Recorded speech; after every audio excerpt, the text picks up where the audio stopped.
Samajwadi party पूरे उत्तराखंड में 70 विधानसभा चुनाव पर लड़ने जा रही है और हरिद्वार ग्रामीण विधानसभा से मैं चुनाव लड़ूंगा।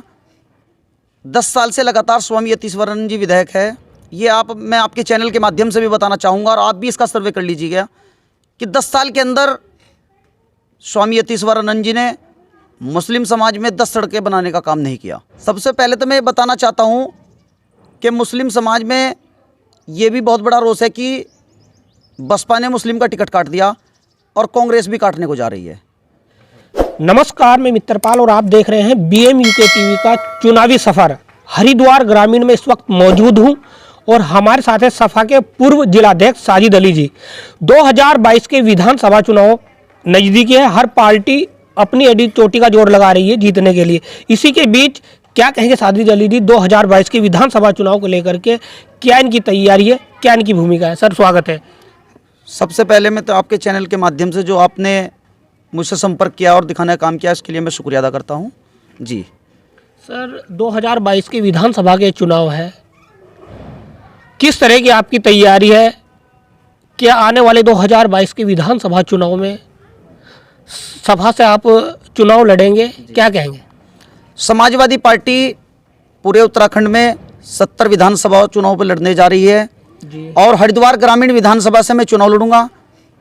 तो समाजवादी पार्टी का एक ही नारा है, शिक्षा, चिकित्सा, नौजवान युवाओं को रोजगार।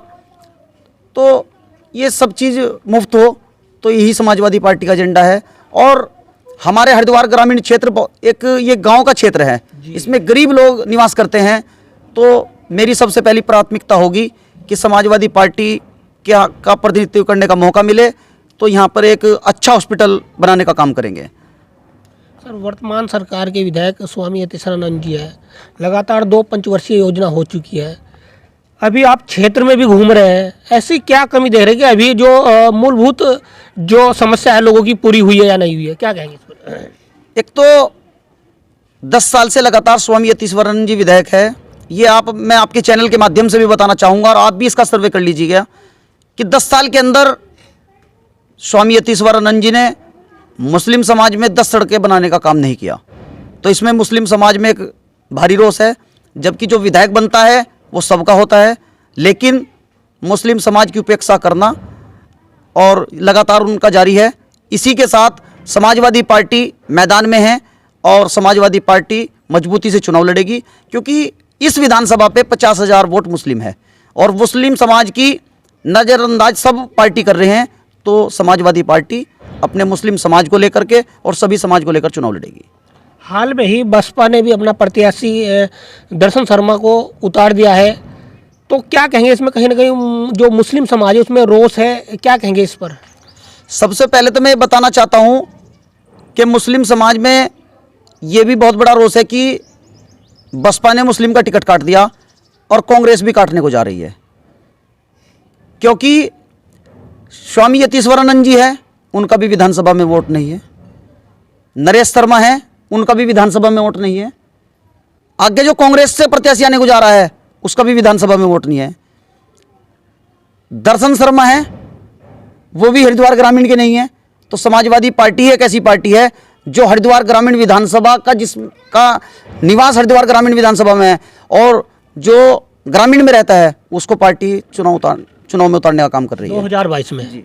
सर यहाँ पर सपा का सांसद भी रहा है, उसके बाद क्या है कि यहाँ पर सपा बिल्कुल ग्राउंड पर ख़त्म ही हो गई। इस पर क्या कहेंगे? क्या कमियां रही यहाँ के नेताओं की, इस पर क्या कहना चाहेंगे आप?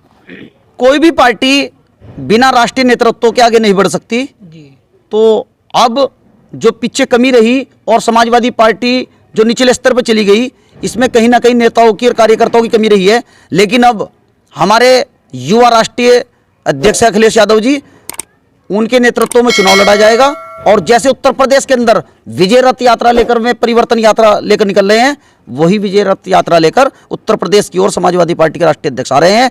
और जब वे विजय रथ यात्रा लेकर यहाँ पर आएंगे और देहरादून के अंदर 1 दिसंबर के महीने में बहुत बड़ी जनसभा होगी और कांग्रेस और बीजेपी में जिन लोगों की लगातार उपेक्षा की जा रही है, में बहुत बड़े चेहरे पूर्व विधायक समाजवादी पार्टी ज्वाइन करेंगे और वहीं से चुनावी सकनाम शुरू होगा। वहीं से 2022 के चुनाव का आगाज होगा। जी।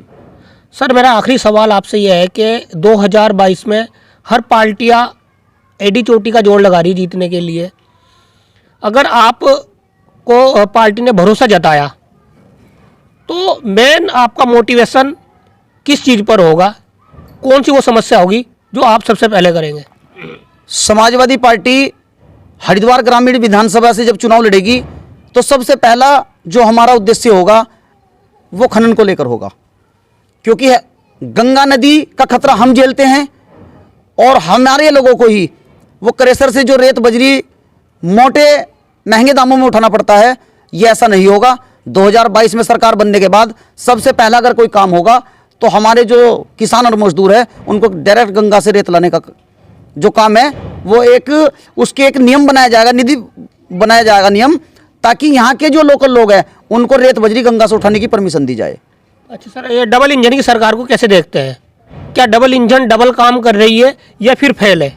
डबल इंजन ये पूरी जनता सभी लोग जान चुके हैं कि फेल हो चुकी है, क्योंकि डबल इंजन सरकार में 5 साल में जिसमें 3 मुख्यमंत्री बदले जा चुके हों और ये 5 साल के अंदर 3 मुख्यमंत्री बदलना, ये अपने आप में सब जानते हैं कि सरकार फेल हो चुकी है।